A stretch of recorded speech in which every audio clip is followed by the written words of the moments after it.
Vamos entonces a arrancar, como les decía, con el segundo cuatrimestre y con un nuevo enfoque en la asignatura, que es analizar diversas funciones dentro de las construcciones, como son las estructuras, como son los pavimentos, como son la conducción de fluidos, las presas,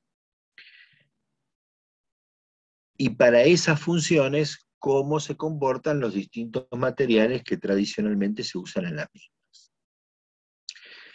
Y este primer tema de la segunda parte de la materia, que es estructuras, es sin duda importante para la asignatura, importante también para ustedes. Creemos que para que vayan por ahí correlacionando un poquito los primeros conocimientos teóricos que tienen vinculados al tema estructural con la realidad de la construcción y de las obras civiles, asociando aquellos conocimientos teóricos que están tomando con la realidad de la obra, y porque además toda construcción tiene estructuras, como vamos a ver ahora a partir de la definición. No, esto no está limitado a la obra edilicia, como a veces erróneamente se piensa, que los edificios tienen estructura y otras obras, un puente tiene estructura, obviamente, pero uno piensa por ahí un pavimento, ¿qué estructura tiene? Bueno, un pavimento es una estructura en sí misma, porque estructura es el conjunto de elementos, como vamos a ver ahora, destinados a transmitir las cargas de arriba al suelo, en una construcción. Bueno, esa es la función propia del pavimento, una de las funciones de un pavimento. Transmitir las cargas de los vehículos al terreno donde está apoyado ese pavimento a través de distintas capas, de manera que esa carga, la presión que van a ejercer sobre el terreno natural, sea tal que no se hunda. Así que es una estructura en sí misma el pavimento. Y toda construcción, entonces, recibe cargas y las transmite al suelo. Así que toda construcción, sí o sí, contiene una estructura. Requiere de una estructura. Antes de arrancar, voy a descompartir un instante para hacer algo que hacíamos presencialmente, ahora lo podemos hacer también virtualmente. Antes levantaban la mano así, y ahora pueden levantar la manito electrónica, y les voy a preguntar quiénes de los que están asistiendo a clase hoy están cursando, o ya cursaron eventualmente, esta habilidad.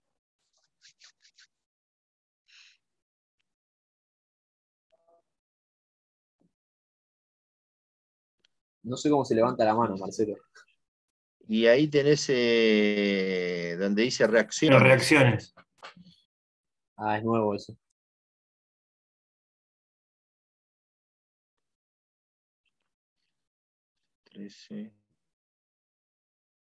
Trece, 14.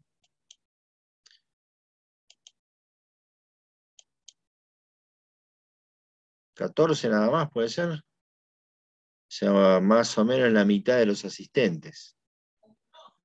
Bueno, ¿y los demás todavía o no lo hacen o largaron la materia? ¿Alguno? Bajen la manito. ¿Alguno que la largó y ya, que la empezó y la largó? A ver, levante la manito. Santiago. No sé si... Tengo que rendir correlativas. ¿Quién dijo eso?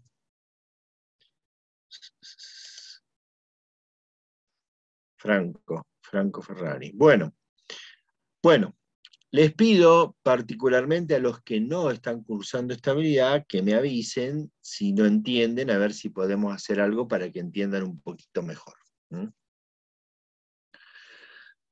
Bien.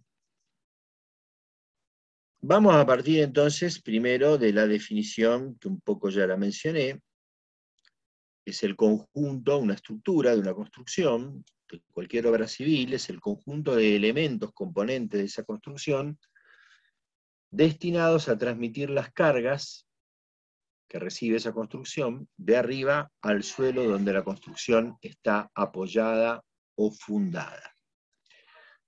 Puede ser que el elemento sea un elemento puramente estructural, como una viga o una columna, cuya función dentro de la construcción es esa, es transmitir cargas. O puede ser que sea un elemento que cumple más de una función, por ejemplo, que sea estructura y cerramiento. Por ejemplo, un muro portante. Una pared que está para recibir y transmitir cargas, y a su vez que funciona, obviamente, como cerramiento. Entonces, tomando una estructura de un edificio tradicional de hormigón armado in situ, para desmenuzar un poquito la definición, decimos que es el conjunto de elementos, y ahí en nuestro caso ya sabemos que esos elementos estructurales son losas,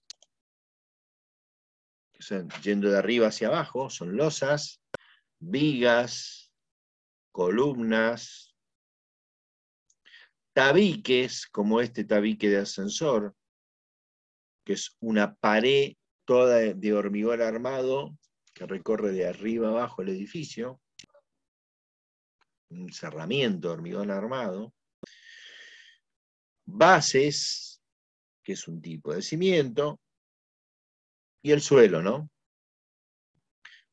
Último elemento estructural de la construcción. Destinado estos elementos, entonces, que integran la estructura, a transmitir cargas de arriba al suelo. Todo tipo de acciones que recibe la construcción. Las gravitatorias, que ya mencionamos, arrancando por el propio peso de la estructura, en este caso el peso del hormigón armado, de los volúmenes de hormigón armado, que constituyen las losas, las vigas, las columnas, etc.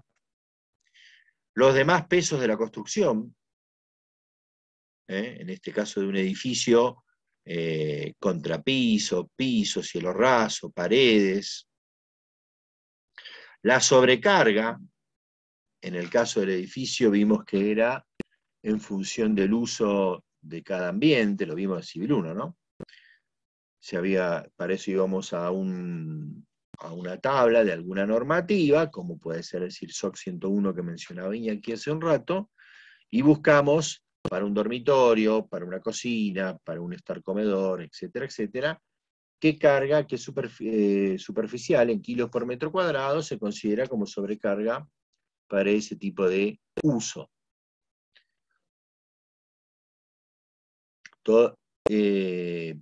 Y otras acciones que no sean gravitatorias, como el viento, el sismo, que tienen además la particularidad de estas dos, de ser fuerzas horizontales sobre la estructura. Las gravitatorias son fuerzas que actúan en sentido, en dirección vertical, tanto que el viento, el sismo, actúan en dirección horizontal. Bueno, y entonces decíamos, conjuntos son los elementos destinados a transmitir las cargas de arriba al suelo, y en ese concepto estamos hablando un poco de esa idea que en Civil 1 habíamos mencionado como camino de las cargas. Estamos pensando en un orden de elementos estructurales que reciben las cargas y se las transmiten a otros, y estos a otros, y finalmente al suelo. En este caso, ese camino de las cargas es el de las losas a las vigas a las columnas, si hablamos de cargas gravitatorias, ¿no? Las columnas a las bases al suelo. Esto es una forma de concebir la estructura y el funcionamiento estructural, más allá de que en la realidad física no hay un orden cronológico, no es que la losa toma primero la carga, pasa un rato y se la pasa a la viga, pasa otro rato y se la pasa a la columna, sino que instantáneamente todo está funcionando todo al mismo tiempo, y al mismo tiempo que estoy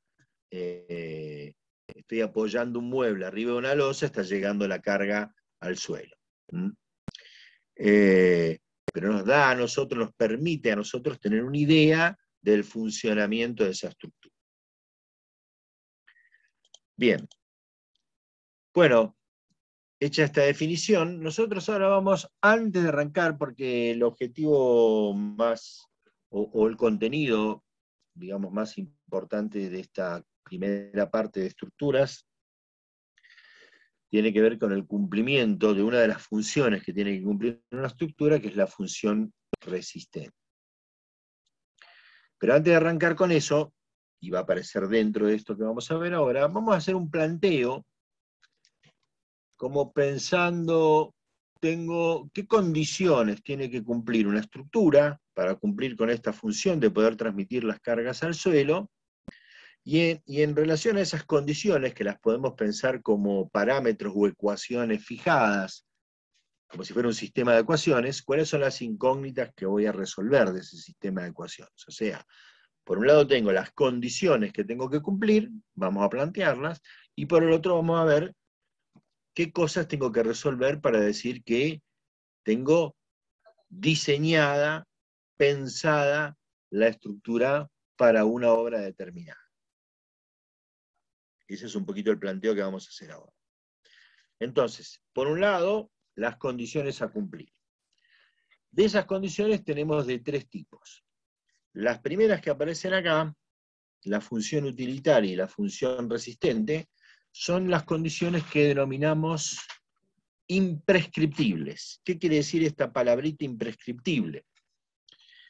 Que estos dos aspectos que tiene que cumplir una estructura, cumplir con la función utilitaria, cumplir con la función resistente, son aspectos que se cumplen o no se cumplen. Si no se cumplen, no sirve la estructura.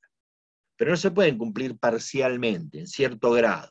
No puede ser que más o menos sea resistente o cumpla bastante bien la función utilitaria. O la cumple o no la cumple. Si no la cumple, está mal resuelta, no sirve esa estructura. Con función utilitaria, lo que queremos significar es que este conjunto de elementos destinados a transmitir cargas en una construcción tiene que estar claramente, estar en función, en relación al uso que va a tener esa construcción. Vamos a poner unos contraejemplos absurdos para que quede claro a qué nos estamos refiriendo. Digo absurdos, aunque lamentablemente alguno está puesto a propósito acá porque se dio lo contrario no hace mucho en alguna obra pública en nuestro país. Si yo construyo un puente, cuyo objetivo es salvar algún obstáculo para que pase un tren, un puente ferroviario, arriba de ese obstáculo, y la estructura de ese puente no me permite pasar el puente por arriba, o sea que el ancho libre que deja esa estructura impide que el tren pase bien, no respeta el gálibo, en este caso del propio tren, peor todavía, ¿no? Porque podría ser que no respete el gálibo por abajo, supongamos que abajo que el puente atraviesa una autopista, y no respeta el gálibo para que pasen los camiones con los containers, por ejemplo. ¿Sí? Pero bueno, hemos tenido un caso en el cual un puente ferroviario casi no permitía que en el ancho del puente pase el tren. No hace mucho. Bueno, cosas que nos pasan a nosotros. Bueno, ahí no es una cuestión estética. Me quedó feo el puente. No, no sirve. Hice una estructura que no cumple con la función utilitaria. Vamos a otro ejemplo. Hago la estructura de un edificio destinado a espectáculo, un teatro, por ejemplo.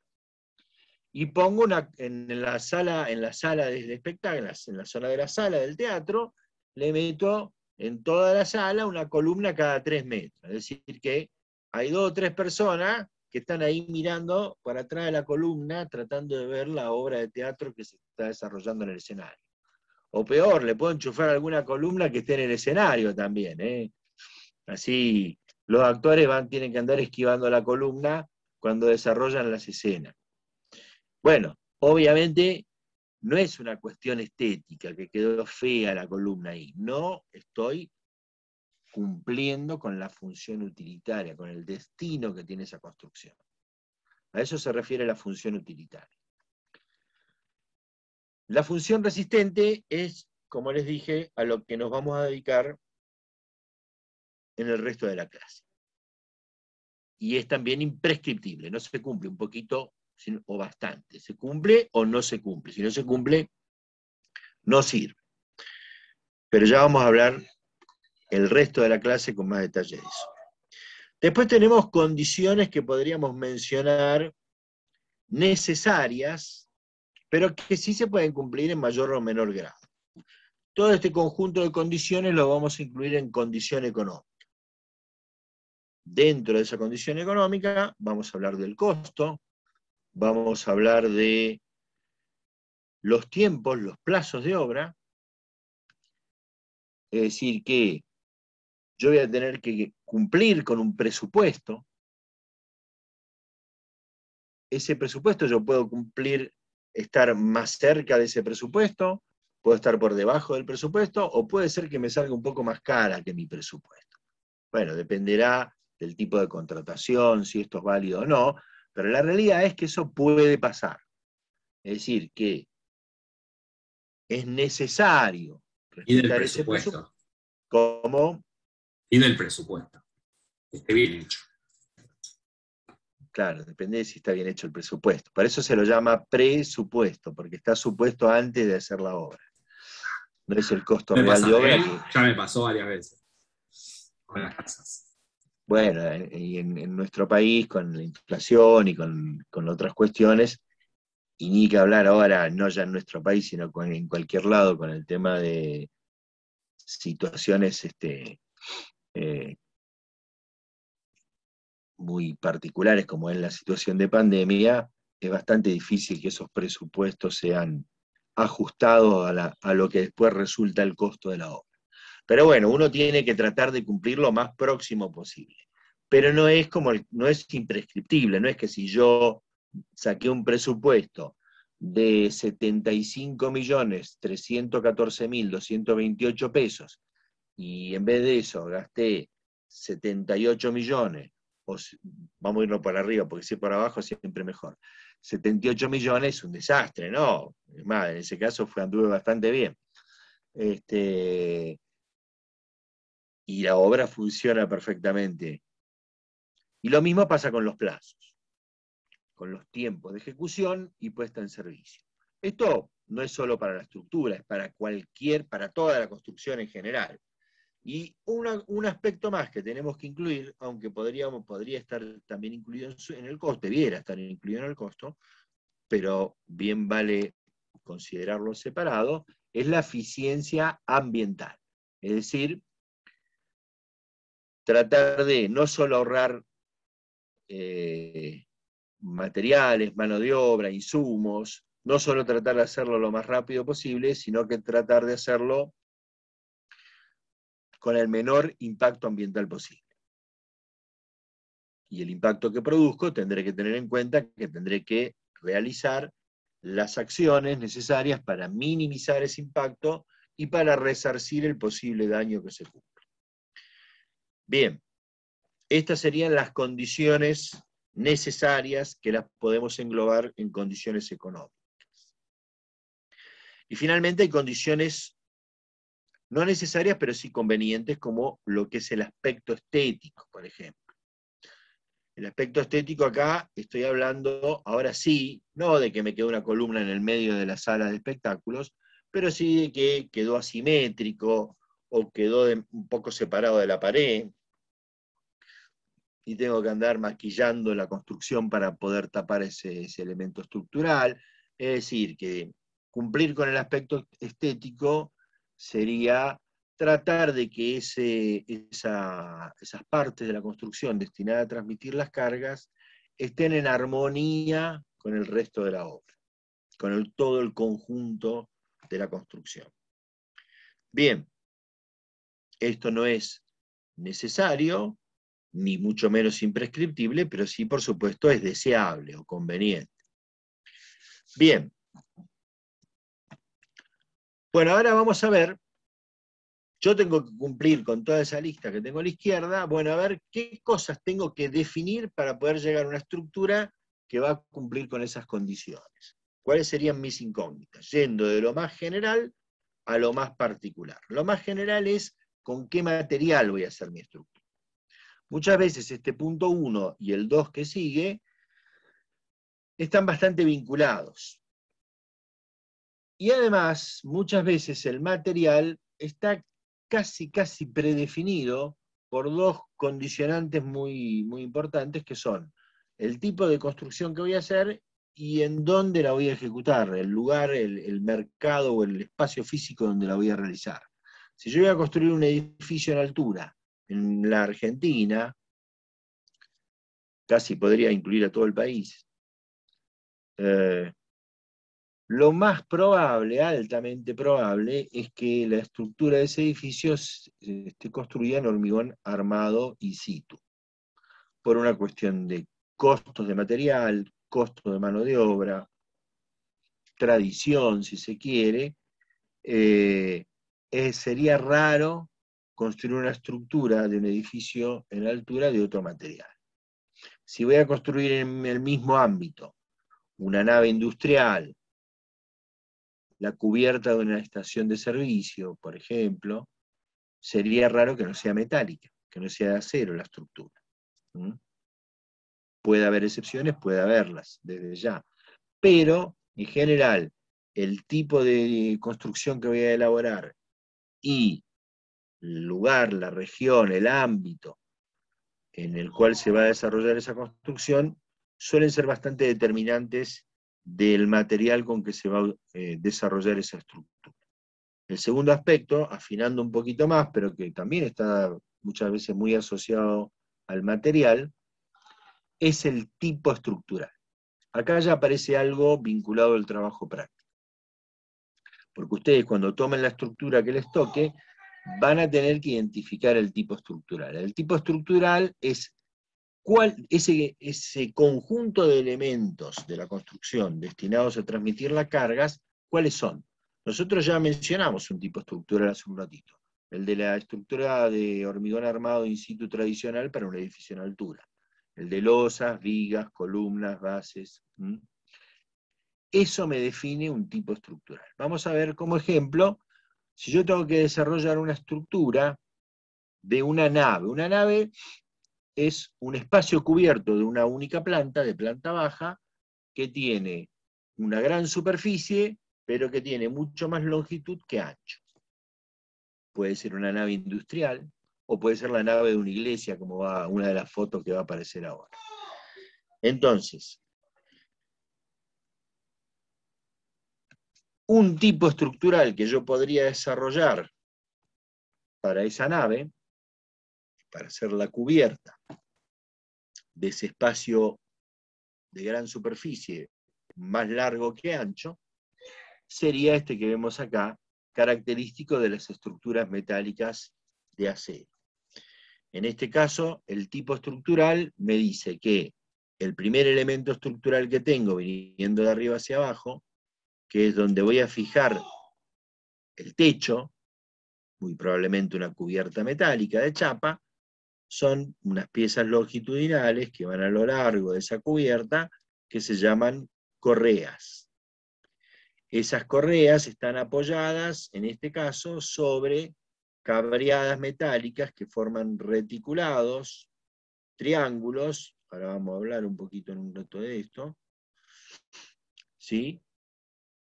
Y esas cabreadas, acá tengo un modelo, en la foto tengo un modelo distinto de cabreada metálica, pero es una cabreada reticulada también. Está apoyada sobre columnas metálicas y forman pórticos. El conjunto cabreada, columnas, conforma un pórtico. En este caso los pórticos son pórticos transversales. Es una sucesión de pórticos planos porque están contenidos en un plano, el plano definido por la cabreada y las columnas. Transversales, ¿por qué? Porque son perpendiculares al eje longitudinal de la nave. Si yo pudiera marcar ese eje longitudinal, sería esto, el eje longitudinal de la nave, y estos serían, los pórticos son transversales, perpendiculares al eje longitudinal de la nave. Tengo una sucesión de pórticos transversales, vinculados por las correas entre sí, y finalmente las columnas de esos pórticos apoyan en bases de hormigón armado in situ y de ahí al suelo. Esa sería una posible tipología estructural para resolver la estructura de una nave. Otra tipología estructural, también para resolver por ahí la misma nave, sería una sucesión de pórticos ahora, pero de hormigón armado premoldeado, y genero la superficie de la cubierta con losetas de hormigón armado premoldeado, muy probablemente pretensado. O sea que tengo estas losetas que van a lo largo, en el sentido longitudinal de la nave, apoyados sobre los pórticos que están conformados por una viga premoldeada, pretensada o posttesada, o sea, tensada antes de hormigonar, o posttesada, tensada, un cable tensado a posterior de que se haya hormigonado la viga, dentro de un conducto o vaina de esa viga que quedó cuando se lo hormigonó, lo que hemos visto en su momento en Civil 1, lo vamos a repasar en las próximas clases de estructuras. ¿Qué forma esa viga? Es la parte superior o dintel de, otra vez, un pórtico plano transversal que tiene dos columnas y luego apoya a través de bases, que podrían ser de hormigón armado premoldeado, como las que están dibujadas acá, o in situ, en el terreno. Así que otra vez tengo una sucesión de pórticos planos transversales al eje longitudinal de la nave, en este caso vinculados entre sí a través de las losetas que además forman la superficie de esa cubierta, de ese techo de la nave. Y finalmente vamos a proponer algo un poco más raro. La anterior es muy común para naves industriales, esta que vemos ahora en nuestro ambiente es menos común, pero existe, se usa también para naves industriales. Y esta no se usa normalmente para naves industriales, no se usa mucho.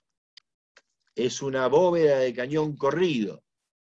¿Qué es una bóveda de cañón corrido? Un arco tomado como curva generatriz, proyectado a lo largo de una recta que va en el sentido longitudinal de la nave, que podría llamar directriz. Esta sería la directriz, y el arco este, si yo lo proyecto y como que se trasladara por esa directriz, me generaría este tipo de estructura, que es una bóveda de cañón corrido. Una bóveda de cañón corrido es un tipo de, en este caso hecha de hormigón armado in situ, es un tipo de estructura, una de las posibles, o de las variantes de estructuras que se denominan cáscaras. Las cáscaras son estructuras de pequeño espesor y gran superficie, curvas, superficies curvas, sometidas a compresión. Este arco trabaja a compresión y forma una cáscara, a través de proyectarlo en esta línea y obtener esta bóveda de cañón corrido. Por ejemplo, si el arco, en vez de hacerlo, moverlo por esa línea directriz, lo hiciera girar alrededor de una vertical, de un eje vertical, puesto acá, por ejemplo, y en vez de trasladarlo por la recta esa, lo hago girar alrededor, tengo otra cáscara que se denomina cúpula. Vamos a volver sobre esto cuando veamos la parte de material pétreo para estructuras, para obras. Una cúpula es muy común en una iglesia. De hecho, en la foto de la iglesia ahí en el fondo acá se en ve este que claramente sector hay una cúpula. Hay una cúpula donde se cruzan la nave menor y la nave mayor de la iglesia. Bien, y en este caso, ¿cómo se completa el tipo estructural? Tengo una bóveda de cañón corrido y la tengo apoyada a ambos lados sobre dos pórticos, pero los pórticos en este caso, en vez de ser transversales, son longitudinales, son paralelos al eje longitudinal de la nave, y están conformados por una sucesión de arcos y columnas. Y esas columnas apoyadas en bases de hormigón armado in situ y de ahí al suelo. Otro tipo estructural. Es un tipo estructural que en realidad no se usa para naves, obviamente no se usa para naves industriales, y es bastante parecido al tipo estructural de algunas iglesias tradicionales, no construidas en hormigón armado in situ, sino en piedra, o mampostería. Bien. Pero ¿se entendió qué es esto de la tipología estructural o el tipo estructural? Sí, Marcelo. Sí, profe. Bueno, ustedes en su trabajo práctico, lo primero que van a tener que ver de esa estructura es el tipo estructural. ¿Cuáles son los elementos estructurales? ¿Cómo se enlazan entre sí, desde arriba, a los apoyos?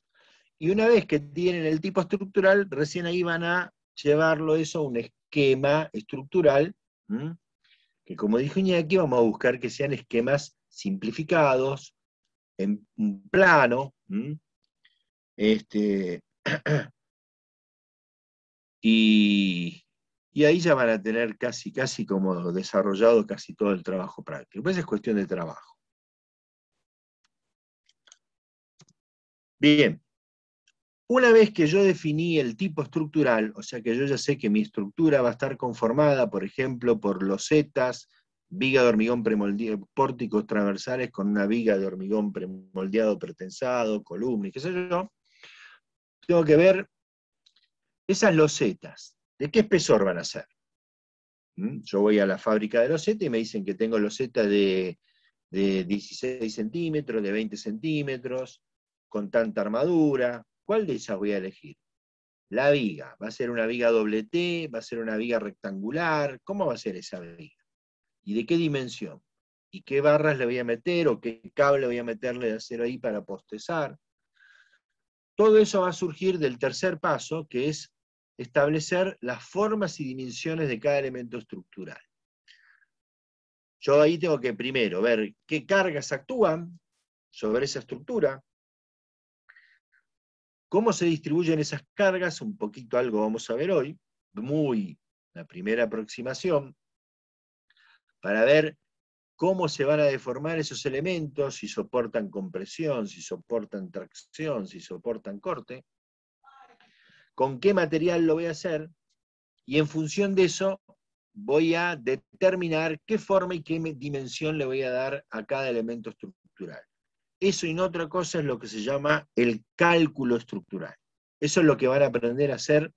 Primero van a aprender a los fundamentos teóricos en la materia de resistencia de materiales, y después lo van a hacer en forma, en la forma en que se realiza en el ejercicio profesional, en la materia de estructuras de hormigón armado, y en la materia construcciones metálicas y de madera, o en análisis estructural 2 también un poquito, en cimentaciones, ¿sí? Y van a aprender a dimensionar esos elementos estructurales. Primero van a hacer el análisis de carga que actúa sobre la estructura, después a ver qué esfuerzos actúan en cada parte de la estructura, y en función de eso, qué formas y dimensiones le van a dar a cada uno de esos componentes estructurales. Eso es el cálculo estructural. Por último, ¿qué me falta definir? Si yo ya definí cómo van a ser los elementos, dónde van a estar, qué formas y dimensiones van a tener, ya tengo casi todo el proyecto de la estructura. Ahora me falta saber cómo la voy a construir a esa estructura. El hecho de tener definido el material, el tipo estructural, ya casi me da, no me puedo escapar mucho ahí de cómo la voy a construir. Pero bueno, tengo que terminar de cerrar con qué procedimiento constructivo, qué cantidad de mano de obra voy a utilizar, qué herramientas, qué equipos, qué máquinas, qué normas tengo que cumplir.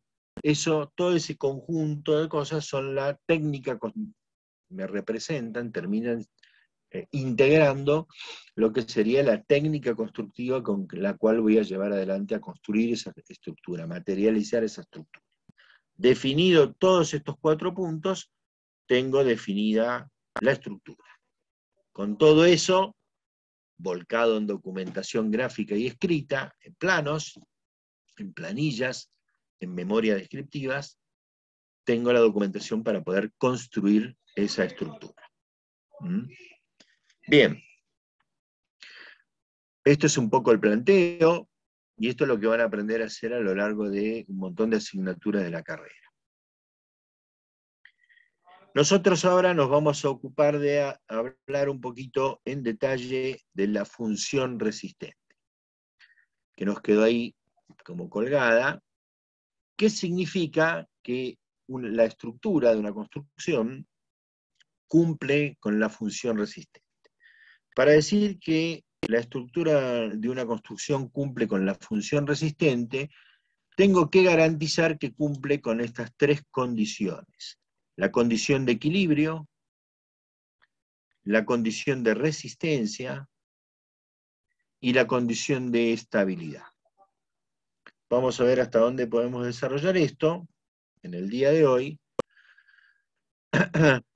Por la mañana por lo menos llegamos a hacer estas 2, nos quedó poquito, que era la de estabilidad, pero no quise forzar en ese curso.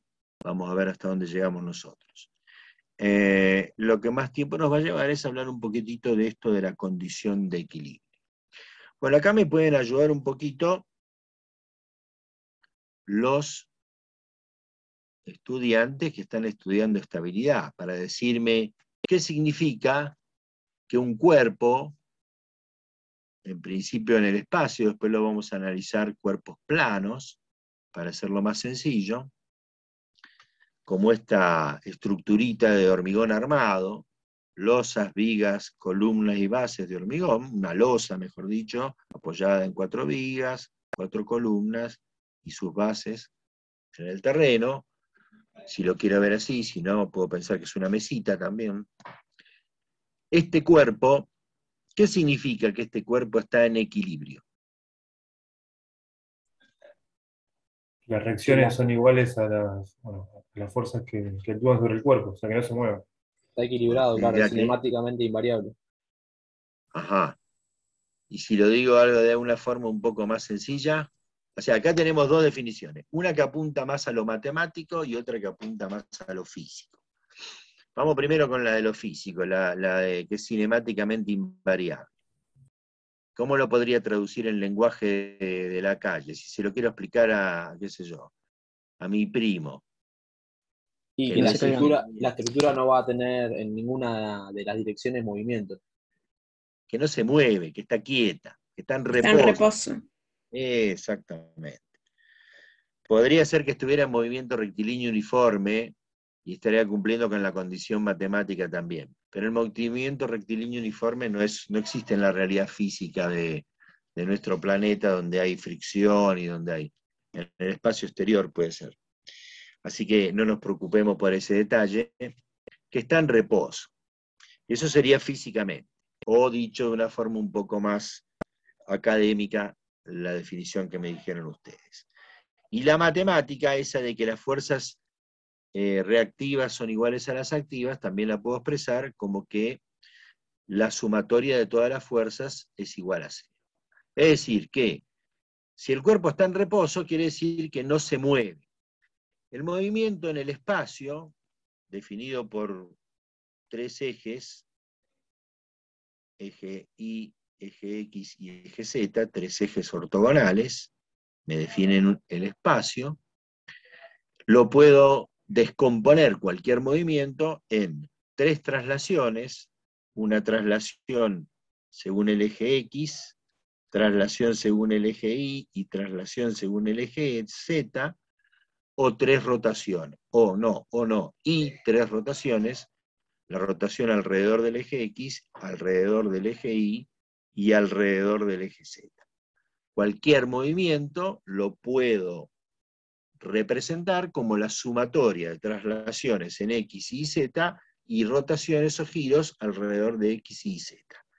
Y su equivalente, quiere decir, y dijimos entonces que está en reposo, que está en equilibrio, significa que no tiene nada de eso, que no se traslada ni en X, ni en Y, ni en Z, ni gira alrededor de X, Y, Z. Matemáticamente, esto lo represento como que la sumatoria de las fuerzas respecto a X, Y y Z es igual a 0, que son las que provocarían traslaciones, y las sumatorias de los momentos respecto al eje X, Y y Z es igual a 0, es decir, que esto me estaría diciendo que no hay giros o rotaciones alrededor de esos ejes. Esa sería la primera forma de definir la situación de equilibrio, que es lo que nosotros necesitamos, que nuestras construcciones estén quietas. Como ingenieros civiles tratamos de que las construcciones permanezcan en su lugar lo más posible. Una definición física y su correlato matemático. Ahora, ¿esto se da para cualquier situación en cualquier estructura? No. Depende, alguien habló de que esta sumatoria de fuerzas es la sumatoria de las fuerzas externas activas y las reactivas. Las reactivas son las que aparecen en los puntos de apoyo, de fijación de esa estructura. Bueno, depende de cómo está fijada la estructura para que se verifique que cualquier sistema de cargas que yo le pongo afuera, externo, para cualquier sistema externo, siempre va a haber reacciones que lo equilibren y cumplan con esta sumatoria de fuerzas y momentos igual a 0. Eso no se da siempre, se da con determinadas formas de vincular o fijar la estructura. Así que, en primer lugar, yo puedo hablar de que en las estructuras va a haber fuerzas activas o externas, ese peso propio, el peso de la construcción, la sobrecarga y demás, y fuerzas reactivas que están en los apoyos, y que son las que equilibran a las activas. Ahora, decía yo que no siempre puedo garantizar de que el equilibrio que se dé, que las fuerzas reactivas puedan equilibrar a las fuerzas activas, que eso depende de cómo está apoyado o vinculada la estructura. Para analizar esto de la vinculación vamos a ser menos ambiciosos y vamos a ver estructuras planas, o sea, estructuras cuyos componentes están contenidos en un plano, tanto los elementos estructurales como las fuerzas que actúan sobre los mismos. En este caso, sobre el plano de la pantalla, definido por el eje X y el eje Y, en el plano XY. En ese plano XY voy a representar ahora estructuras con barras. Una barra, en principio, para nosotros, una barra es esa línea marcada en negro. Tenemos acá una barra, acá tenemos 1, 2, 3 barras formando un pórtico. Podríamos llamarlo esto dintel del pórtico, apoyos o columnas del pórtico. Esto podría ser una viga, podría estar representando una viga. Bueno, esa barra, la particularidad que tiene es que es una línea sin sección. Hago de cuenta que es un punto, que no tiene sección. ¿Sí? Si yo lo corto a la barra me encuentro con un punto, no con una sección ni circular, ni cuadrada, ni nada, sino que es un punto, es una línea, y es una línea que está representando algo, una estructura, es un modelo, que como dije recién puede representar una de las vigas de esa estructura de hormigón armado del edificio, o esto puede representar uno de esos pórticos transversales de la estructura metálica de la nave industrial metálica o de la nave de hormigón premoldeado. Pero cuando lo analizo como barra, cada uno de esos elementos, a la viga, o a la viga del pórtico y a las columnas del pórtico, estoy considerando que es algo absolutamente rígido e indeformable. O sea que cuando le pongo una carga distribuida a la viga en kilos sobre metros, esta carga Q, o le pongo esta carga concentrada P en el medio del pórtico, no importa qué tan grande es esa carga, No importa si son 10 kilos, 1000 kilos, 2 millones de kilos o 2 millones de toneladas, ese pórtico o esa viga no se van a deformar ni se van a romper. Van a aguantar cualquier cosa y la van a transmitir a sus apoyos. Y lo que yo tengo que ver es si se mueven o no se mueven. Para eso voy a estudiar formas de vinculación en estas estructuras planas.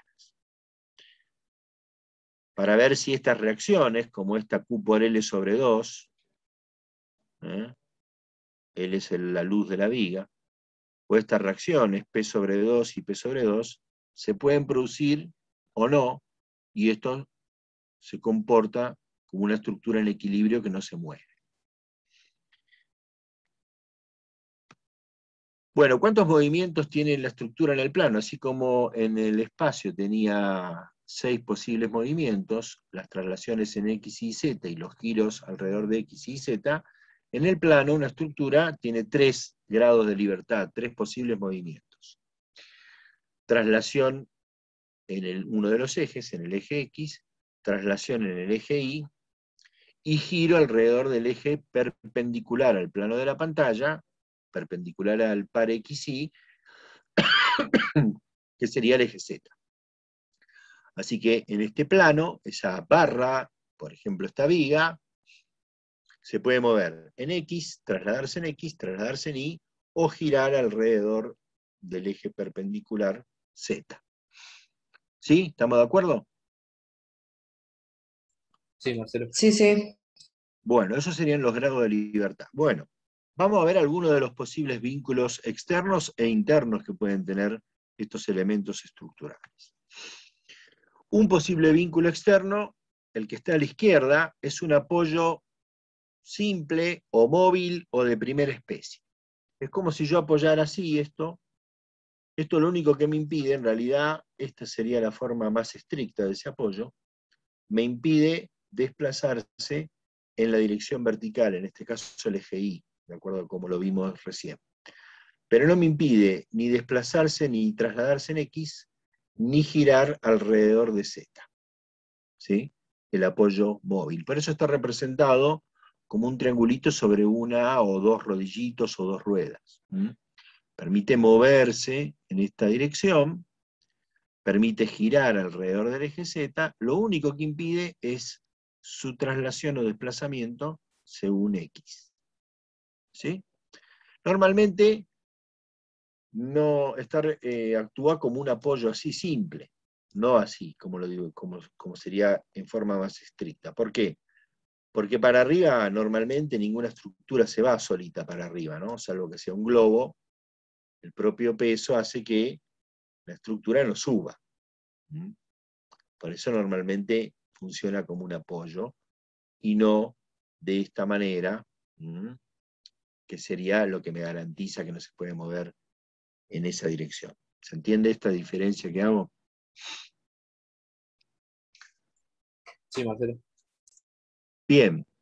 Otro apoyo, el del medio, es un apoyo doble o de segunda especie o fijo.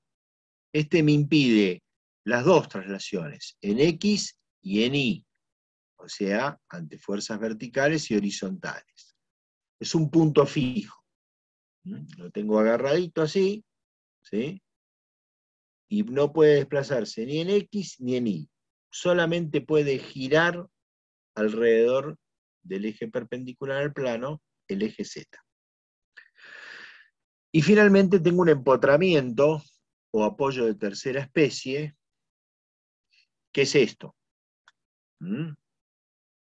¿Sí? Esto impide trasladarse en X, en Y, y también le impide girar, porque está no agarradito así, donde puede girar, sino está empotrado. La típica forma de vincular un balcón, o una viga en voladizo, que después sobre la cual apoyo un balcón, por ejemplo. Bien. Esos son vínculos externos en el plano.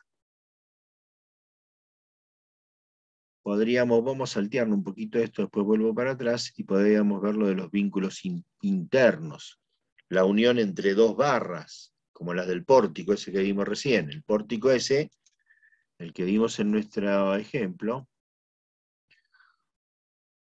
este pórtico, las dos barras, o las tres barras, pero tomemos dos, esta viga y esta columna, en nuestra representación, en nuestro modelo, están unidas rígidamente. La unión interna, el vínculo interno entre esas dos barras, es una unión rígida como la que está abajo. ¿Sí? Quiere decir que si yo le aplico una fuerza acá, a la viga, cuando quiere girar esto, la columna va a tender a mantener el ángulo, en este caso es un ángulo recto, podría no serlo, podría ser otro ángulo, no importa, es lo mismo, va a tender a mantener el ángulo, la dirección respecto a la otra barra. ¿Por qué? Porque está unida rígidamente, es como si formaran una sola pieza. Entonces, gira el conjunto. En cambio, si la unión es articulada, que sería más parecido, o sea, si fuera el pórtico del hormigón premoldeado, se comporta más parecido a esto. Si la unión es articulada, cuando aplico una fuerza acá y esto tiende a girar, la columna no se entera, porque permite este giro relativo, este movimiento, ¿sí? Porque la unión no es rígida, sino que es articulada. ¿Sí? Esos son vínculos internos, porque son vínculos no de la estructura con el exterior, sino de los componentes de la estructura entre sí.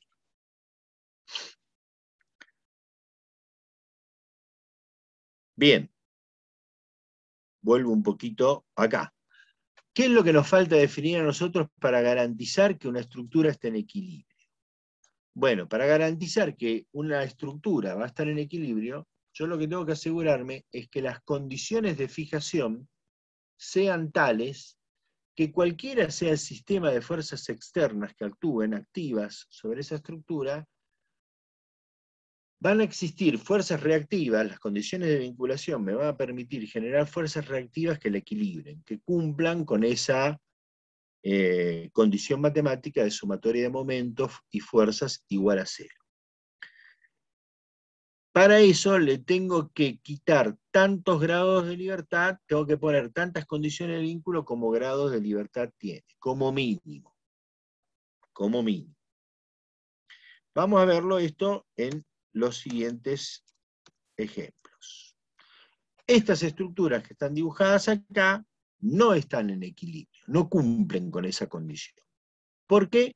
Porque para determinadas fuerzas, para determinados sistemas de fuerzas exteriores se mueven.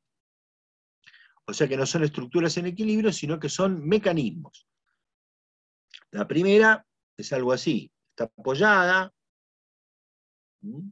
Si le aplico la fuerza en el medio, acá, entre esos apoyos, le aplico una fuerza acá, pareciera que no va a tener problema, no se va a mover, van a aparecer reacciones acá que van a equilibrar esa fuerza y listo. Pero,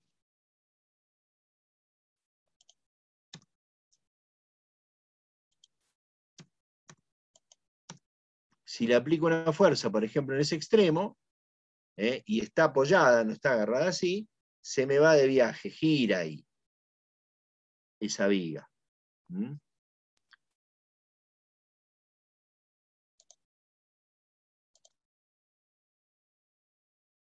Tomemos esta otra de abajo, del medio. Esta estructura de barras articuladas entre sí. Al estar articuladas, vuelvo al caso, vamos a ponerle otra vez una carga. Si le pongo una carga acá, a lo mejor pareciera que no va a tener problema. Pero si le pongo una carga como la que está a la derecha, al estar articulada, ¿qué pasó?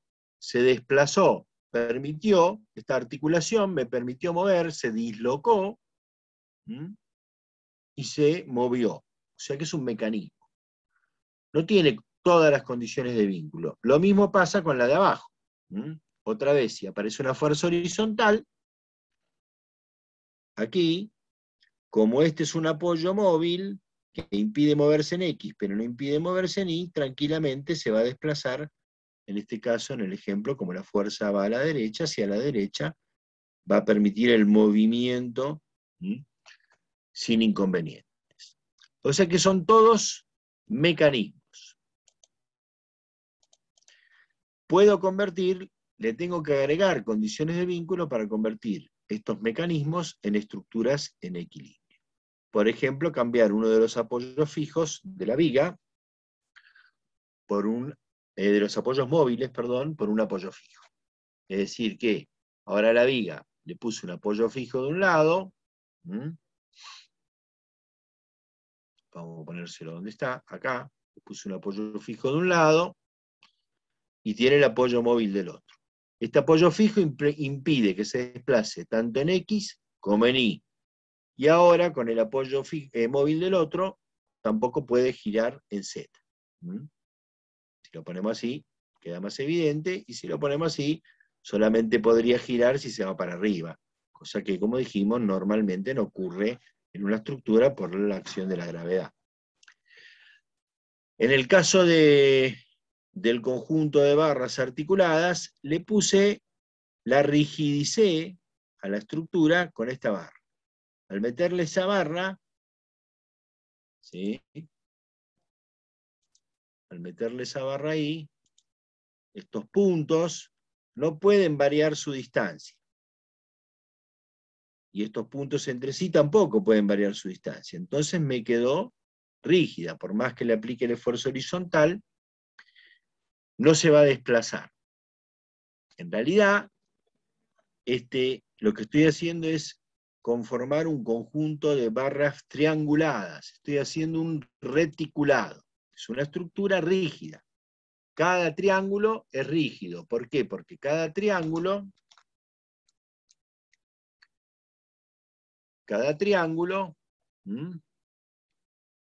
la distancia entre sus extremos es invariable y por lo tanto no se puede deformar, no puede modificarse. Y entonces voy sumando un triángulo con otro triángulo y con otro triángulo y ese conjunto sigue siendo un conjunto rígido.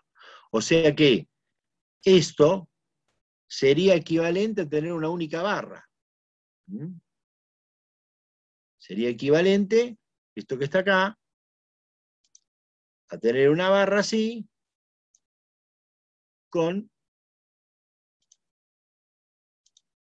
el apoyo móvil de un lado y el apoyo fijo del otro. Perdón, disculpen mi dibujo de apoyo fijo. ¿Sí? Sería lo mismo. Esta barra rígida equivale a este conjunto de barras que también forman un elemento rígido, desde el punto de vista del cálculo del equilibrio, del cálculo de estático. Y el de abajo de todo, saqué el apoyo móvil que tenía abajo a la derecha, que era el que me permitía que esto se desplace, y lo cambié por un apoyo fijo. Lo que tengo es una estructura que los que estudian estabilidad ya la conocen, que se llama arco triarticulado o de 3 articulaciones. Es una estructura que está quieta, ahí, es una estructura que está quieta, salvo que las 3 articulaciones estén en la misma línea, que sean colineales. En ese caso tiene cierto grado de, esperen a ver cómo vamos a manejarlo un poquito ahí, no sé si se alcanza a ver ahí, mi dedo, cierto grado de movimiento. Deja de ser una estructura en equilibrio y vuelve a ser un mecanismo. Pero ahí es una estructura en equilibrio. Todas estas tienen tantas condiciones de vínculo como grados de libertad. En ese caso, cuando tengo estructuras, después analicen estas y van a ver que también son todos mecanismos, que son todas estructuras que se pueden mover. Cuando tengo tantas condiciones de vínculo como grados de libertad, hablo de estructuras isostáticas. En el caso de la izquierda, de la viga de la izquierda, tengo un vínculo que impide 1 grado de libertad, la traslación en Y, perdón, y otro que impide 2 grados de libertad. O como hice el análisis recién, si tomo este, me impide trasladarse en X, trasladarse en Y, cuando meto este otro ya no puede girar alrededor de Z. Tengo tantas condiciones de vínculo como grados de libertad. Es una estructura isostática. Este otro es un empotramiento. Por sí solo impide los 3 grados de libertad, las 2 traslaciones y el giro. Estas son estructuras isoestáticas. Iso quiere decir igual. Tiene igual cantidad de condiciones de vínculo que de grados de libertad. Las anteriores eran mecanismos. Podían moverse. Si en vez del empotramiento tengo un apoyo fijo, puede girar. También se las llama hipoestáticas. Tiene condiciones de vínculo por menos que las necesarias. Ahora, ¿qué pasa si tengo más condiciones de vínculo que las necesarias? ¿Sigue en equilibrio? O sea, si yo a esta viga que está empotrada, le meto un empotramiento del otro lado, la tengo empotrada a un lado, y le meto un empotramiento del otro, ¿sigue en equilibrio? ¿Sigue siendo una estructura en equilibrio? Sí. Sí, es hiperestática. Es hiperestática, por supuesto que sigue en equilibrio. Y ahora tiene más condiciones de vínculo que las requeridas. Es hiperestática. Por ejemplo, la de la izquierda necesitaba un apoyo fijo y un apoyo móvil. Al ponerle 2 fijos le agregué una condición de vínculo de más. Pasó a ser una estructura hiperestática de grado 1. ¿Por qué? Porque le sobra una condición de vínculo. La que tiene doble empotramiento, le agregué 3, con el nuevo empotramiento le agregué 3 condiciones de vínculo más. Pasó a ser una estructura hiperestática de grado 3. Bien, puedo tener estructuras isostáticas o puedo tener estructuras hiperestáticas dentro de las estructuras que están en equilibrio. ¿Sí? Ustedes van a aprender, van a trabajar con estructuras isostáticas en estabilidad y con estructuras hiperestáticas en análisis estructural 1. Acá vemos algunos ejemplos de cómo pueden estar materializadas las uniones articuladas y rígidas, fíjense. A veces están bien evidenciadas, a veces no está tan evidenciado que sea articulado, pero en este caso, fíjense cómo está claramente evidenciada esa unión articulada, que puede ser para una estructura de madera, ¿no? Estos son dispositivos para una estructura de madera, para poner un puntal de madera acá, y apoyarlo sobre otro puntal, sobre una viga, y tengo una estructura claramente articulada en este punto. Y acá hay una imagen que me muestra cómo rigidizo una estructura. Esta viga, la señora viga T, perfil de acero T, va a fijarse a una columna, seguramente está invertida, esta debe ser la parte inferior de la viga, esto es lo que va a ir para arriba, y este lindo chapón es el que se va a abulonar a una columna, por ejemplo. Y le han soldado este ángulo acá, también una linda chapa, bien gruesa, bien soldada, bien soldado el chapón este. ¿Para qué? Para que este ángulo no varíe, para que esa unión sea una unión rígida, justamente. Fíjense cómo le ponen esta escuadra para que ese ángulo se mantenga a 90 grados. ¿Sí? Cuando aparezca una fuerza, indudablemente va a tender a arrastrar a la columna en la deformación, esa viga.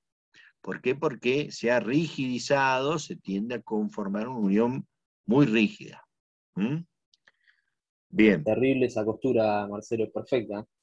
¿Viste qué linda? Y aparte, qué pedazo de fierro, ¿no? No sé qué irán a poner ahí arriba, pero la verdad que una señora viga y una señora unión. Bueno, las uniones rígidas hacen que las estructuras actúen como continuas. Ese pórtico que veíamos hace un rato, hay continuidad entre los componentes de ese pórtico, entre las columnas y la viga del pórtico. Actúa todo junto. ¿Sí? Las uniones rígidas hacen entonces que haya continuidad en la estructura. Y tengo estructuras hiperestáticas o de mayor grado de hiperestaticidad cuando tengo uniones rígidas entre las partes de la estructura. Cuando tengo uniones articuladas es como que se independizan, como que si esta es la viga y esta es la columna y están unidas en forma articulada, medio que trabajan más independientes una de otra, no trabajan tanto en conjunto. Y entonces tengo estructuras de menor grado de hiperestaticidad o isostáticas. Como las estructuras hiperestáticas trabajan todas en conjunto, cuando yo actúo, cuando hay una acción, una fuerza sobre alguno de los elementos, es probable que se deforme menos que si la estructura tiene menos hiperestaticidad. ¿Por qué? Porque tiende a trabajar más aisladamente cada parte. Eso lo vamos a ver ahora claramente en este ejemplo que está acá. Acá tengo 3 pórticos. Uno en el cual tengo una columna empotrada, otra columna apoyada sobre un apoyo fijo, y la viga está unida a las columnas por articulaciones. Acá tengo un pórtico en el medio, un pórtico rígido, o sea, los apoyos son iguales, empotramiento y apoyo fijo, pero esto es un pórtico rígido, es como una única pieza, vigas y columnas. Y acá tengo la misma situación del medio, pero cambié este apoyo fijo, esta articulación, por un empotramiento, por otro empotramiento, perdón. Bueno, vamos primero a analizar si, en primer lugar, veamos que no hay un mecanismo. ¿Cuál es la menos vinculada de las 3 estructuras? La que tiene menos la de la izquierda. Así que veamos esa si no es un mecanismo, si no se mueve. Podemos analizarlo, pueden hacer el análisis cinemático, los que hacen estabilidad, que hacen habitualmente, contando la cantidad de barras o chapas, los vínculos y qué sé yo, o podemos hacerlo, como es sencillita, la podemos hacer físicamente. Físicamente, pensemos esta barra, esta columna empotrada, aislada del resto. Tengo una columna empotrada abajo, este punto que está acá arriba, ¿se puede mover en X y en Y? No. No, porque la barra está quieta. Si la tomamos solita, es un elemento que ya vimos que está fijo, que está en equilibrio. No se puede mover. Así que puedo reemplazar esta barra empotrada, es equivalente desde el punto de vista cinemático de movimiento, es equivalente a tener acá un apoyo fijo aquí, porque es un punto fijo ese. Bueno, vamos a hacerlo más fácil, esperen. Vamos a representarlo así, a mi apoyo fijo. Ahí está. Bueno, y entonces, ¿qué tengo acá? Un apoyo fijo, otro apoyo fijo ahí abajo, y una articulación entre las dos. ¿Qué es esto? Un arco triarticulado. 3 articulaciones. Es un arco a 3 articulaciones, es el mismo que vimos un ratito. Ahí, acá, es este mismo, que ya vimos que está quietito, que está isostáticamente sustentado, creo que le dicen así ustedes, ¿no? Así que esto está todo en equilibrio, es isostática la estructura. Bien. Ahora, este otro caso, también es fácil. ¿Por qué? Hagamos de cuenta que no existe esto. Y tengo una barra rígida empotrada.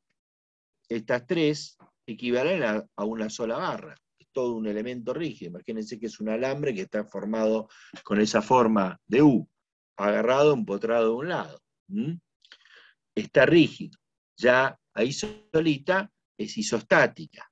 Quiere decir que si le agrego dos condiciones de vínculo con este apoyo fijo, ¿qué tengo? Un hiperestático de grado 2. 2. ¿Cómo? 2. No escuché ahí, no sé si me está hablando a nosotros o a otra persona. Bueno, sí, es un hiperestático de grado 2. Y la de la derecha, obviamente, es un hiperestático de grado 3. Le puse a una barra rígida 2 empotramientos. Muy bien. Así que tengo una estructura isostática a la izquierda, un hiperestático de grado 2 y un hiperestático de grado 3. Entonces le voy a aplicar a esos tres pórticos la misma carga distribuida sobre la viga, sobre el dintel del pórtico. En el primer caso, ¿qué va a pasar? El dintel, la viga, que tiene la carga, se va a deformar por flexión. Sabemos nosotros ya de Civil 1 que algo que está apoyado entre dos apoyos y tiene una luz libre y le aplica una carga, se deforma por flexión, con esa curvatura. Bien. Y las columnas, como la unión es articulada, cuando quiera flexionarse el dintel, la columna no lo va a registrar, ¿sí? ¿Por qué? Porque permite este giro relativo. Es decir que acá giró el eje horizontal de la columna, de la viga, perdón, giró, ¿sí? Y la columna se mantuvo en su posición. Lo único que le pasó es que como recibe una carga de arriba, se comprimen las dos columnas, ¿sí? Lo mismo pasó del otro lado. Giró este eje por la flexión, pero las columnas se mantuvieron verticales, se comprimieron nada más. En el caso del medio, en cambio, cuando por acción de la flexión gira, flexiona y gira el eje de la viga, la columna quiere acompañar porque busca mantenerse rígida ahí. El ángulo que estaba a 90 grados busca mantenerse, ¿sí? La columna entonces va a acompañar en el giro, ¿sí? En el caso de la columna de la izquierda, como abajo está empotrada, no puede salirse de la vertical, de la perpendicular al empotramiento, por eso vuelve ahí. No sé si lo están viendo, en la izquierda, ¿sí? Acá giró, pero acá se mantiene perpendicular al empotramiento. En cambio acá puede girar, tiene libertad para girar ahí. Por eso aparece esa curvatura y ese giro acá, ¿sí?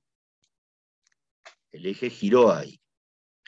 En cambio en el de la derecha, en el pórtico, en el último pórtico, el que tiene hiperestaticidad de grado 3, el que está bien empotrado, lo que pasaba en la columna de la izquierda pasa lo mismo en la columna de la derecha. Gira arriba la columna acompañando la flexión de la viga, pero abajo se mantiene perpendicular a los empotramientos. Y lo que vamos a verificar es que en el caso 1, donde las columnas no acompañaron en la flexión a la viga, la deformación de la viga central, el delta 1, que aparece ahí, es mayor que el delta 2, y el delta 2 a su vez va a ser mayor que el delta 3. ¿Por qué? Porque en el caso de la derecha es donde más las columnas acompañaron en su deformación al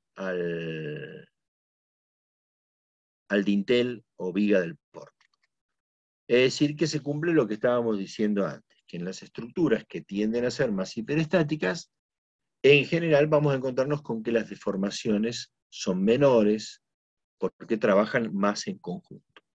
Eso muchas veces me sirve, especialmente cuando construyo un edificio en altura, donde yo necesito que todo eso trabaje en conjunto, especialmente cuando van a aparecer cargas horizontales fuertes, como el viento ahí arriba, o como un sismo. Necesito que todo eso se comporte como un conjunto rígido. En cambio, si eso fuera todo de baja hiperestaticidad o isostático, con uniones articuladas, cuando la pared se le pega el viento arriba, lo que tengo es un flan que se mueve para todos lados. No me sirve en ese caso. ¿Profe? Sí. ¿Hay algún tipo de estructura en la que me sirva la primera imagen? ¿O es simplemente que en algunas... Hay algunas estructuras en las cuales no necesito que sean muy rígidas, al contrario, me conviene que sean isostáticas o de baja rigidez. Por ejemplo, un puente que salga una luz. Un tramo de puente, yo no necesito gran hiperestaticidad, con que esté simplemente apoyado incluso es mejor. ¿Por qué? Porque le puedo dar cierta movilidad horizontal para tomar las cargas de frenado, para que acompañe el frenado, para que no le transmitan tensiones a la estructura el frenado de los vehículos, ¿sí? Permito la dilatación de eso que está expuesto a las variaciones de temperatura porque está expuesto en el exterior. Entonces en ese caso, y no necesito ahí una estructura hiperestática. O sea que hay algún caso en donde me sirve tener otro tipo de estructura, ¿sí? En los edificios elevados, en general, me sirven más bien estructuras más rígidas. No es una ley tampoco.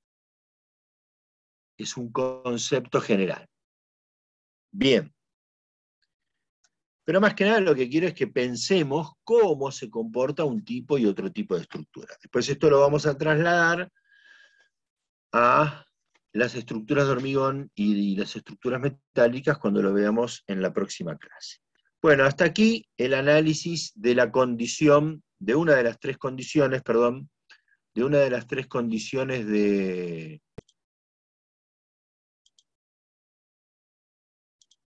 la función resistente, que es la condición equilibrio. Vamos a hablar un poquito de la condición resistencia. Hasta acá dijimos que nosotros estamos analizando estructuras formadas, en el caso de estas estructuras planas, y para hacerlo más sencillo, por barras. Y dijimos que las barras son absolutamente rígidas, que yo le meto arriba, a mí lo que me importa es que esa barra transmita cargas entre barras a través de las uniones internas y a los vínculos externos, a los empotramientos, a los apoyos y demás. Transmita la carga. Y le puedo poner cualquier cosa ahí arriba que no le pasa nada. ¿Eso es verdad en la realidad física? Las vigas, las losas, las columnas son absolutamente rígidas y soportan cualquier carga. Y no. No, para nada.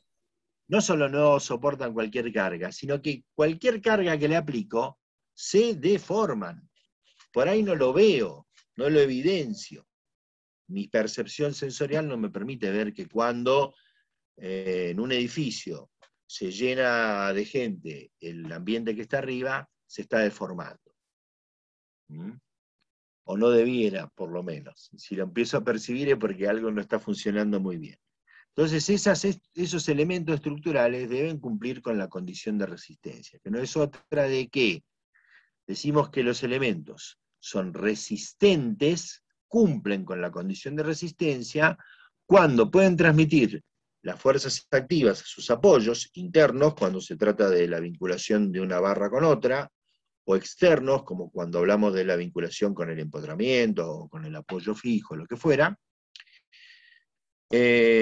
sin deformar, sin romperse, pero tampoco sin deformarse excesivamente. O sea que la deformación que sufren sea compatible con su uso. Por eso decía que no tengo que visualizarlo. Si empiezo a ver que se está deformando, por más que no se rompe, ya no es compatible con su uso. ¿Sí? Y en ese caso va a cumplir con la condición de resistencia. O sea que esos elementos estructurales, como vamos a ver enseguida, cuando reciben las cargas, en la práctica, en la realidad, sí se deforman, sí sufren tensiones y fuerzas interiores, y el material tiene que aguantar sin deformarse mucho o sin y por supuesto sin romperse. Esa es la condición de resistencia. ¿De qué depende la condición de resistencia? Yo ahora agarro mi barra, y mi barra ya no es un punto, sino que ahora va a tener un material constitutivo, una forma y una dimensión. Y de esos tres factores depende la condición de resistencia. Depende de las dimensiones que tiene ese elemento estructural, depende de su forma y depende de su material. Vamos a verlo con una simplificación, un modelito simplificado, donde vamos a suponer que nuestras secciones, que yo corto, por ejemplo, alguna de esas barras, una de esas vigas o esas columnas que vimos recién, vamos a suponer que son vigas para visualizarlo mejor, y me encuentro, por ejemplo, con dos secciones rectangulares. Una que tiene 1, 2, 3, 4, 5, 6 por 2, 12 cuadraditos. Vamos a suponer que todos estos cuadraditos celestes son todos iguales, y lo mismo lo de la derecha. Esta tiene 12 y la de la derecha tiene 8. O sea que tiene la misma forma, el mismo material, por eso son celestes los cuadraditos de ambas barras, de ambas vigas.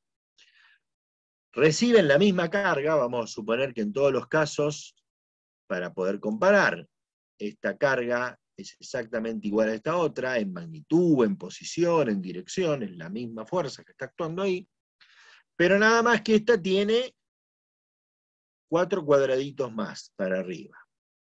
¿Cuál resiste más? ¿La viga de la izquierda o la viga de la derecha? La de la izquierda. La de la La de la izquierda porque izquierda. tiene más donde repartir la carga. Tiene más sección, tiene mayor dimensión. La de la izquierda va a resistir más. Así que la resistencia depende de la dimensión. Ahora vamos a suponer que tenemos la misma cantidad de material, o sea, la misma dimensión, pero distinta forma. La de la izquierda tiene 3, 6 y 3, 9 cuadraditos, y la de la derecha también tiene 9 cuadraditos. El dibujo está medio, vamos a suponer que los cuadraditos son todos iguales, o sea que esta sección es un cuadrado, con los dos lados iguales, los 4 lados iguales, perdón, y esta sección es un doble T, ¿sí? O sea que tiene la misma dimensión, pero distribuida de otra manera, con otra forma. ¿Cuál resiste más, la de la izquierda o la de la derecha? La de la izquierda. La de la izquierda. ¿Por qué? Porque tiene una forma mejor adaptada al tipo de carga que está recibiendo. Resiste más a ese tipo de esfuerzo, que va a generar una flexión si fuera una viga. El doble T. Si en cambio la fuerza que está actuando sobre esa viga, en vez de ser vertical, sería horizontal, ¿cuál resistiría más? ¿La de la izquierda o la de la derecha? La de la derecha. La de la derecha, porque acá me presenta muy poca resistencia esta sección para una fuerza en sentido horizontal. Así que depende de la dimensión y depende de la forma. Y finalmente, vamos a suponer que tengo la misma viga, una viga rectangular de 12 cuadraditos a la izquierda y de 12 cuadraditos a la derecha, pero la de izquierda es de acero y la de la derecha es de madera. ¿Cuál resiste más? La de la izquierda. La de acero, en este caso por su material. Es un material que tiene mayor resistencia al acero, tanto a la tracción como a la compresión respecto a la madera. Los dos materiales resisten más o menos bien tracción y compresión, como ya lo vimos en la primera parte de la asignatura, pero el acero tiene mayor resistencia tanto a la tracción como a la compresión. Bien, por eso vemos entonces que esta condición de resistencia, de que ese elemento estructural soporte sin deformarse excesivamente ni romperse, las fuerzas que está recibiendo dependen de estos tres factores. Bueno, veamos cuáles son esas fuerzas para cerrar un poquito el tema hoy. Nos quedan unos 10, 15 minutos. Veamos cuáles son las fuerzas que pueden aparecer en cada uno de estos elementos estructurales, en una viga, en una columna, qué tipo de fuerzas internas pueden aparecer y cuáles son las deformaciones que esas fuerzas internas provocan.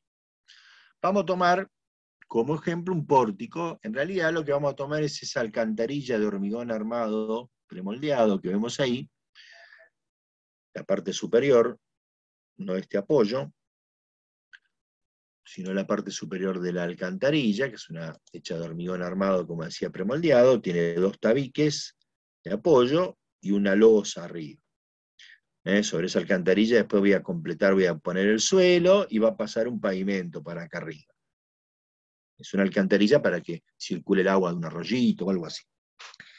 Bueno, y esa alcantarilla yo puedo analizarla, puedo tomar 1 metro de ancho de alcantarilla. Lo que pasa en ese metro es lo mismo que va a pasar en toda la alcantarilla, y puedo tomar 1 metro así de ancho de la alcantarilla y decir que se comporta como un pórtico rígido. La losa y los 2 apoyos, los 2 tabiques, trabajan como un pórtico rígido.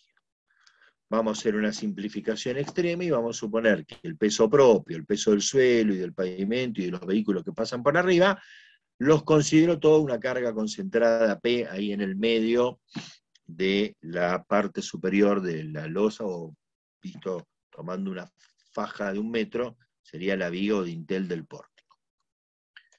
Bien.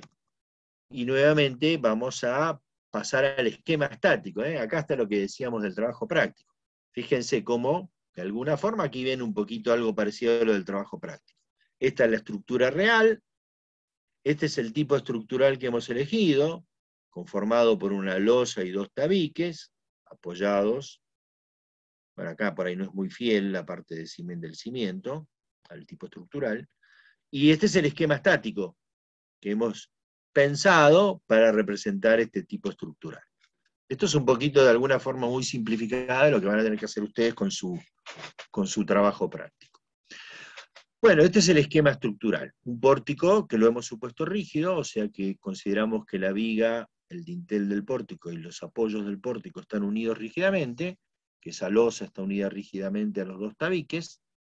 Ya veremos en la próxima clase qué consideraciones tendríamos que hacer cuando lo construyamos para que eso sea una realidad, y que está apoyado, que es isostático, que está apoyado isostáticamente, de manera que tiene un lado un apoyo móvil y otro fijo. Acá no importa dónde ponemos uno u otro, lo que queremos representar es que es una estructura isostática. Bien. Perdón, Marcelo, ahí se hizo así para simplificar el cálculo, que se hizo estática, porque en realidad sería hiperestática, ¿no? En realidad podríamos asimilarlo a algo más parecido a que tuviéramos 2 apoyos móviles de ambos lados. 2 apoyos fijos de ambos lados. Ok.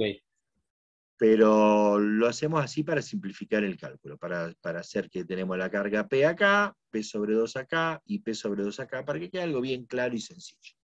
Perfecto, gracias. Entonces ahora, como está en equilibrio, tengo una carga P en el medio y tengo P sobre 2 en cada uno de los 2 apoyos, a la izquierda y a la derecha, apoyo A minúscula, apoyo B minúscula, y las reacciones RA, RB, P sobre 2, P sobre 2. Muy bien. Ahora, esa estructura entonces está en equilibrio. Lo que quiero analizar yo es qué fuerzas interiores aparecen en la parte superior de esta alcantarilla, en la viga o dintel del pórtico, qué fuerzas interiores aparecen en alguno de los apoyos del tabique ese o columna del pórtico. Y para eso vamos a hacer el siguiente procedimiento hipotético. Vamos a hacer de cuenta que rompemos acá la estructura. Primero la vamos a romper ahí en la viga, en el dintel, en la sección AA, y después la vamos a romper en la sección BB. Que separamos en 2 y que nos quedamos con un pedazo de la estructura, con uno de los lados. Nos vamos a quedar con el lado que está a la izquierda. Entonces, si todo el conjunto estaba en equilibrio, cuando yo separo, hipotéticamente, no es que la rompo, sino que separo y me meto adentro y miro a ver qué fuerzas internas aparecen, por ejemplo, en la sección AA, lo que pienso es que si todo estaba en equilibrio, cuando yo pongo las fuerzas interiores que están actuando acá, tendría que estar este pedazo de la izquierda en equilibrio también. Y esas serían las fuerzas interiores reales que están apareciendo en esa viga. ¿Se entiende el concepto? Sí, perfecto. Sí, perfecto. Bien, entonces, Para poner en equilibrio esto, como fuerza externa me quedó la reacción de este lado nada más, porque la carga P y la otra reacción quedaron del lado derecho. Así que me quedó esta reacción P sobre 2. ¿Cómo equilibro P sobre 2? Y con una fuerza igual y contraria a P sobre 2.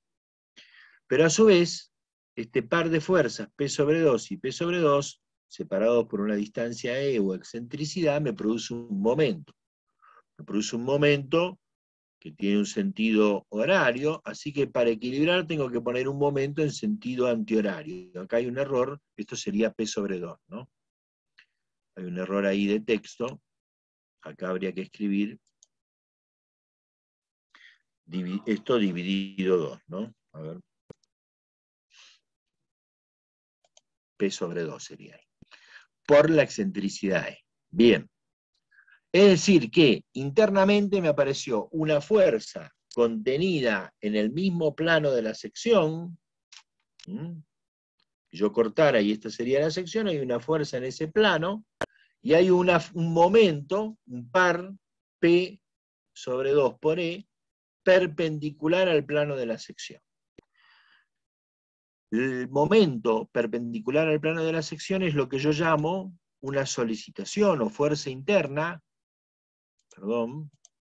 de flexión, momento flexor o momento flector. Tiende a hacer ese momento, tiende a hacer girar así esa sección, a comprimirla arriba y a traccionarla abajo. Como ya sabemos que cuando hay una flexión en una viga, se tracciona abajo y se comprime arriba. Bueno, ahora lo estamos viendo más evidente con las fuerzas que actúan. Y a su vez tiende también a producir un corte, la fuerza que está en el plano de la sección, la que llamé P sobre 2 y que acá la llamo Q. Es la fuerza, el esfuerzo de corte. O sea que en esa viga, en ese dintel, hay momento flector y hay corte, que van a producir tensiones normales, la de flexión, de compresión arriba y tracción abajo, y tangenciales las de corte. Esas son las fuerzas internas que actúan en este caso en la viga. A su vez, si ahora hago el corte en la columna, todavía es más sencillo. Cuando corto en la sección BB de la columna, me quedó solamente la reacción P sobre 2, ¿sí? ¿Y qué tengo que poner para equilibrarlo? Una P sobre 2 igual y contraria. ¿Qué quiere decir? ¿Qué le está pasando a esa columna? Se está Comprimiendo. comprimiendo. Está recibiendo un esfuerzo que se llama esfuerzo normal, que en este caso es de compresión. En este caso es un esfuerzo normal de compresión. Podría ser un esfuerzo normal, no en el caso de la columna, de tracción. Por ejemplo, un cable del cual cuelga un puente colgante. Así que puedo tener en una sección flexión, momento flector, corte, esfuerzo normal de compresión y tracción, y vamos a tomar un ejemplo distinto al de la alcantarilla para ver el otro tipo de esfuerzo interno o solicitación que puede aparecer, que no aparece en el ejemplo de la alcantarilla, por eso usamos otro, que es la torsión, el momento torsor. Así como tenía fuerzas contenidas en el plano de la sección, corte, fuerza perpendicular al plano de la sección, compresión o tracción, momento en el plano perpendicular a la sección, momento flector, cuando el momento está contenido en el plano de la sección, en vez de hacerla girar así, hay un giro relativo entre una sección y otra, ahí tengo torsión. El ejemplo típico es el de un puente grúa. Un puente grúa que circula sobre una viga carrilera. Acá estaría la viga carrilera. En este caso no... Bueno, sí, habría que ver cómo es esta sección para ver si hay torsión o no. En nuestro ejemplo del dibujo, la viga carrilera está apoyada en una ménsula fijada a una viga de hormigón. O sea que esta sería una viga de hormigón, allá atrás se ve una columna y del otro lado de la pantalla habría otra columna sobre la cual apoya la viga, como si fuera esto la viga.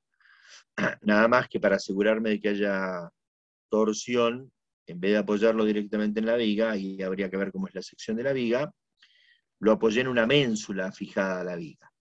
Y entonces ahí hay ciertamente en la foto no está apoyada sin torsión. Pero habría que ver, como de ¿no? ejemplo No sé. se entiende. Habría que ver, claro, por eso, no sé Es si un prefabricado, no estaría hecho no tendría sustento, digamos, no tendría forma de apoyo, porque no es un apoyo en U, la columna es abierta, o sea, no hay vínculo que tome la torsión, por lo tanto se puede inferir que no hay torsión. Pareciera que no hay torsión, claro, exactamente, pareciera que no hay torsión. Pero sirve de ilustración el puente Está grúa como para entender de ilustración qué se está hablando. del puente grúa, pero para garantizar que haya torsión puse este tipo de apoyo. Entonces ahí sí, como hay una excentricidad entre la carga y el baricentro de la sección, en esta sección hay torsión, hay un momento torsor que es el producto de P por E. Bien, como dice Iñaki, más allá de que no vemos en la sección de la viga, correctamente Iñaki dice que si hubiera torsión acá no habría forma de tormarla, la torsión como está agarrado, apoyada la viga en la columna. Así que seguramente no hay torsión si no se viene abajo. Bueno, ese es otro tipo de solicitación o esfuerzo que puedo tener. Finalmente, y ya vamos cerrando, vamos a dejarlo de la condición de estabilidad, acá también la vamos a dejar para la próxima, pero vamos a cerrar un poquito esto. Vemos algunas maneras de interpretar las deformaciones que acompañan a estas fuerzas internas.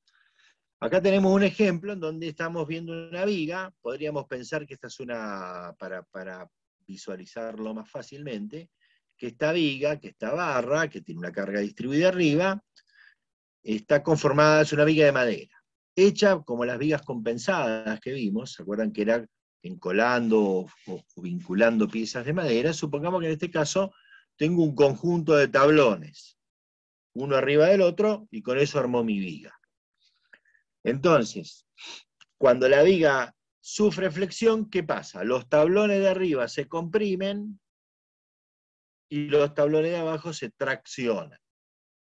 Eso me permite ver cómo se está deformando esa estructura. Y si en vez de estar conformada por tablones, la pienso como un conjunto de tacos, uno agarrado al lado del otro, supongamos que hiciera mi viga agarrar un montón de taquitos de madera, ¿sí? Y le pasara una barra de acero en el medio. Estuvieran todos agujereados y una barra de acero en el medio. Y le meto una tuerca de cada lado y aprieto esos tacos de madera. La pongo en su apoyo y le aplico la carga. Y se flexiona. Vería un poquito esto. Me permite visualizar esto. El corte entre sección y sección. ¿Sí? No sé si alcanzan a imaginar un poquito estas formas de pensar o de ver para visualizar cómo se está deformando. Por flexión y por corte. ¿Se entiende esto? Sí, sí, perfecto, Marcelo. Y para lograr visualizar, imagínense lo que sucede cuando agarra un mazo de cartas y lo dobla como para mezclarlo. Ven claramente que las hojas de arriba, digamos, si lo doblan por el medio, las hojas de un lado, una cantidad de hojas, en este caso no se van a comprimir y traccionar porque no estamos haciendo una fuerza que las llegue a traccionar, pero sí que deslizan, claro, sí que deslizan, y si mantienen una punta fija y la tuerzan, van a ver como claramente se forma una diagonal contra un costado, y ven como parecería ser que las de afuera se alargan y las del medio se acortan. Sé que no es de todo veraz, sino que les va a hacer fuerza sobre la mano, digamos, y las va a empujar por el lado.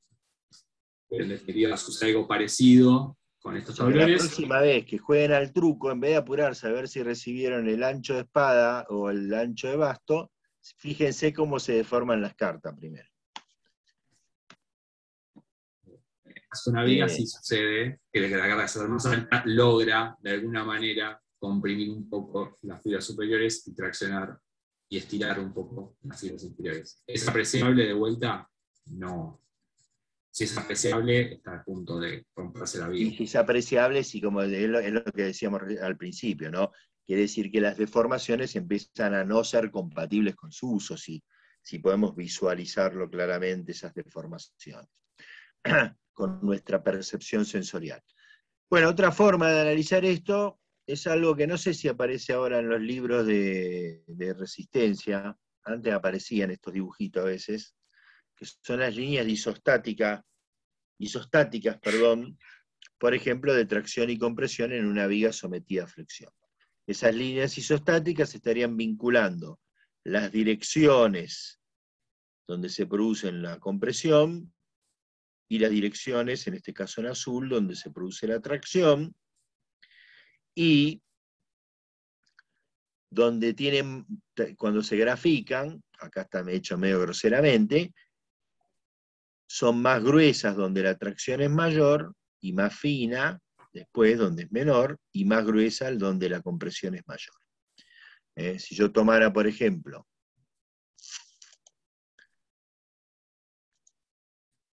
un pedacito, un cuadradito acá, ¿sí? Y pudiera ver qué le está pasando a ese cuadradito,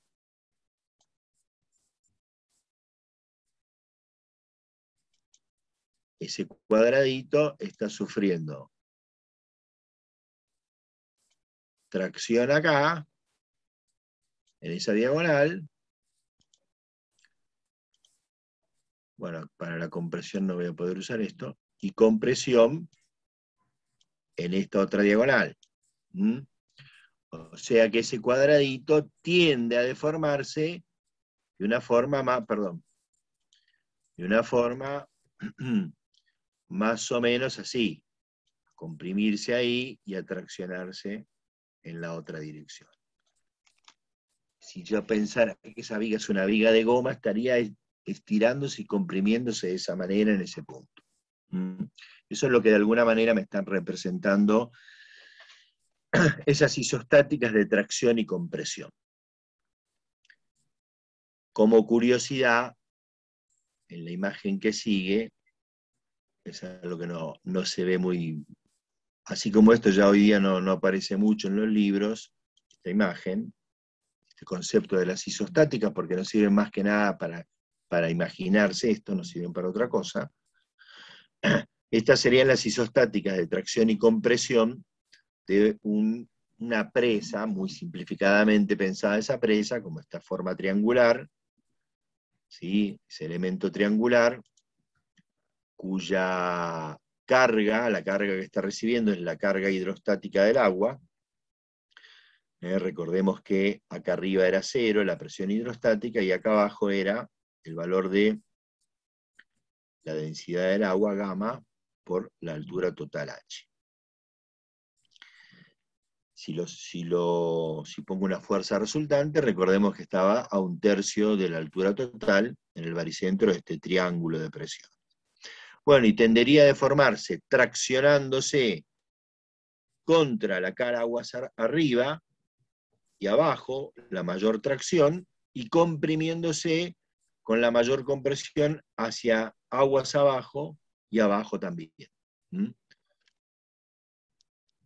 Si la pensáramos como que esa presa es una presa de goma, tendríamos que pensar que tiende a deformarse más o menos como algo así, ¿sí? A traccionarse de este lado y a comprimirse aquí.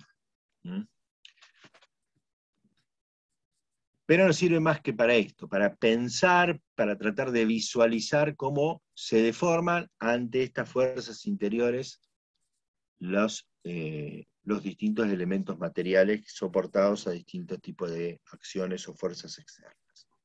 Bueno, y hasta aquí con el concepto de resistencia. Así que hemos visto, o hemos podido hablar un poquito de dos condiciones dentro de nos queda la de estabilidad. Dentro de la función resistente hemos podido pensar un poquito de qué hablamos cuando hablamos de que esa estructura cumple con la condición de equilibrio, y de qué hablamos cuando hablamos de que esa estructura cumple con la condición de resistencia. Nos quedaría todavía, aunque es poquito, pero prefiero dejarlo para la próxima para no atosigarlo demasiado, hablar de la condición de estabilidad. Y después avanzar con cómo se comportan los distintos materiales en la función estructural. Así que vamos a dejar por hoy acá.